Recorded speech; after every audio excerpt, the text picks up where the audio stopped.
Preah Khan Royal Sword is a temple at Angkor, Cambodia.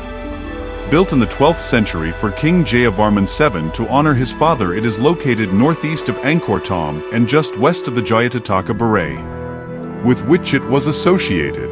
It was the center of a substantial organization, with almost 100,000 officials and servants. The temple is flat in design, with a basic plan of successive rectangular galleries around a Buddhist sanctuary complicated by Hindu satellite temples and numerous later additions. Like the nearby Ta Prohm, Preah Khan has been left largely unrestored, with numerous trees and other vegetation growing among the ruins.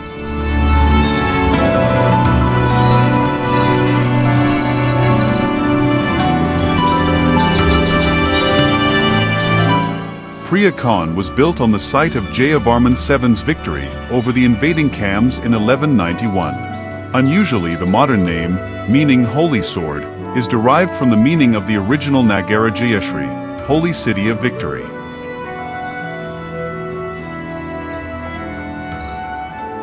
The site may previously have been occupied by the royal palaces of Yasovarman II and tribe Huvanaditirman.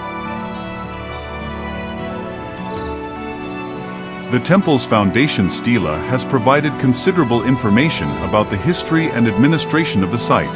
The main image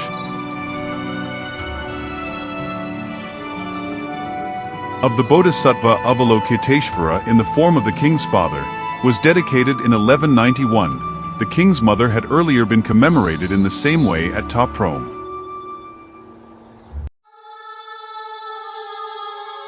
430 other deities also had shrines on the site, each of which received an allotment of food, clothing, perfume, and even mosquito nets.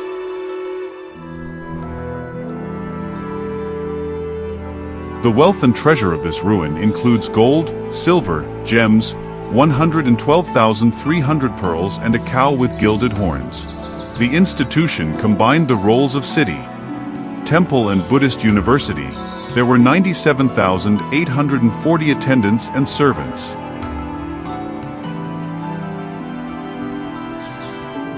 Including 1,000 dancers and 1,000 teachers. Preah Khan experienced a slow decline because the Khmer royalty stopped supporting it around the 15th century, as support from the royal family dwindled. It became difficult to maintain and use the complex.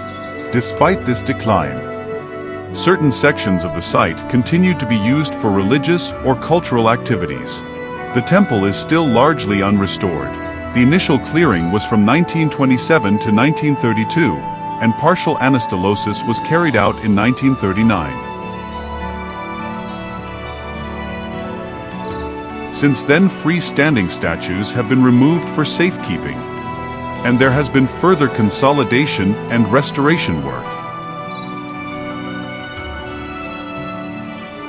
Throughout, the conservators have attempted to balance restoration and maintenance of the wild condition in which the temple was discovered.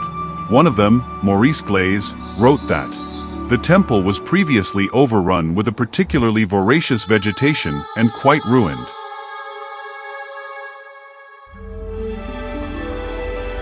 Presenting only chaos.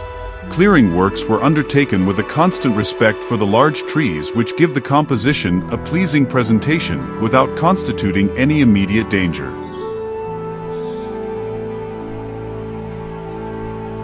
At the same time, some partial anastylosis has revived various buildings found in a sufficient state of preservation and presenting some special interest in their architecture or decoration. Since 1991, the site has been maintained by the World Monuments Fund. It has continued the cautious approach to restoration,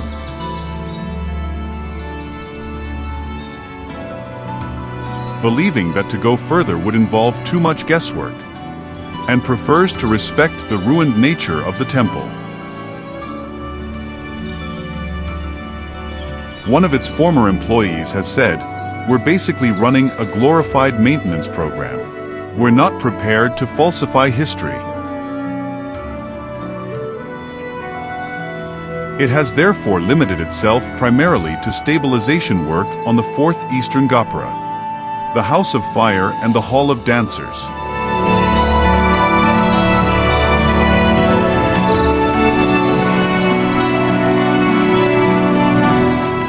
The outer wall of Preah Khan is of laterite and bears 72 Garudas holding Nagas at 50 meters intervals. Surrounded by a moat, it measures 800 by 700 meters and encloses an area of 56 hectares, 140 acres.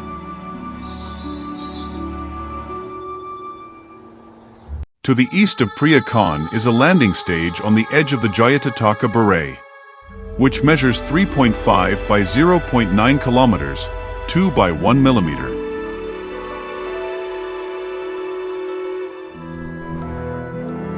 This also allowed access to the temple of Nik Pian in the center of the baray.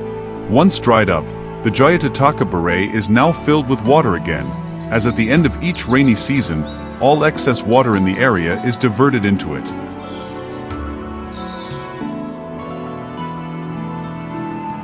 As usual, Preah Khan is oriented toward the east, so this was the main entrance, but there are others at each of the cardinal points. Each entrance has a causeway over the moat with Naga carrying devas and ajuras similar to those at Angkor Thom.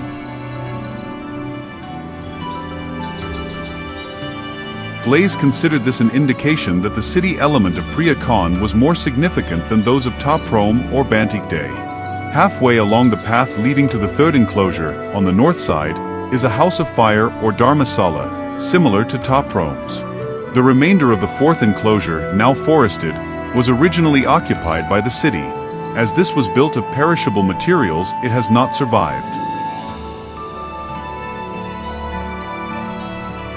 The third enclosure wall is 200 by 175 meters, 656 by 574 feet.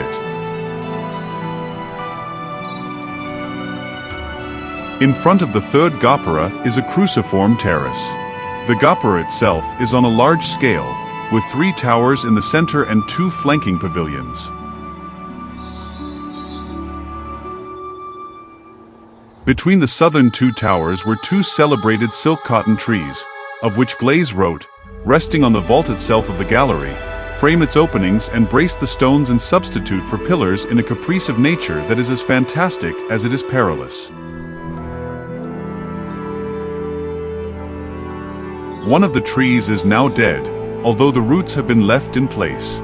The trees may need to be removed to prevent their damaging the structure. On the far side of the temple, the third western gopura has pediments of a chess game and the Battle of Lanka, and 2 guardian varapalas to the west.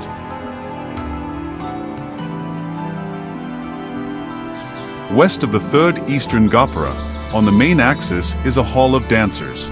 The walls are decorated with apsaras. Buddha images in niches above them were systematically destroyed during the reign Jayavarman VIII.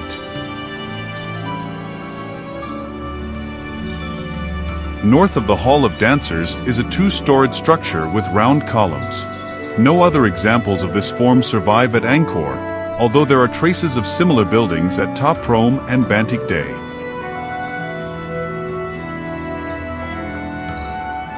Freeman and Jacques speculate that this may have been a granary. Occupying the rest of the third enclosure are ponds, now dry, in each corner, and satellite temples to the north, south, and west.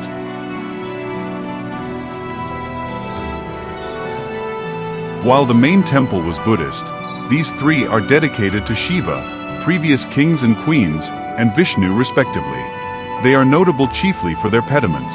On the northern temple, Vishnu reclining to the west and the Hindu trinity of Vishnu, Shiva and Brahma to the east. On the western temple, Krishna raising Mount Govardhana to the west.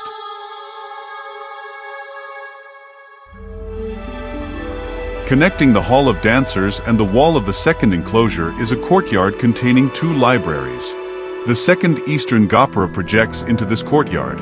It is one of the few Angkorian gopuras with significant internal decoration, with Garudas on the corners of the cornices.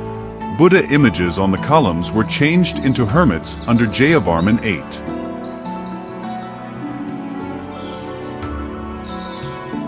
Between the second enclosure wall, 85 by 76 meters or 279 by 249 feet, and the first enclosure wall, 62 by 55 meters or 203 by 180 feet. On the eastern side is a row of later additions which impede access and hide some of the original decoration.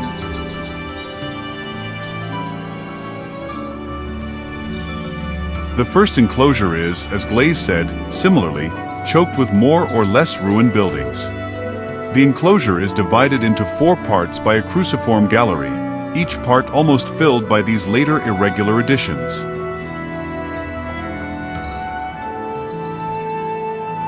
The walls of this gallery, and the interior of the central sanctuary, are covered with holes for the fixing of bronze plates which would originally have covered them, and the outside of the sanctuary 1,500 tons was used to decorate the whole temple.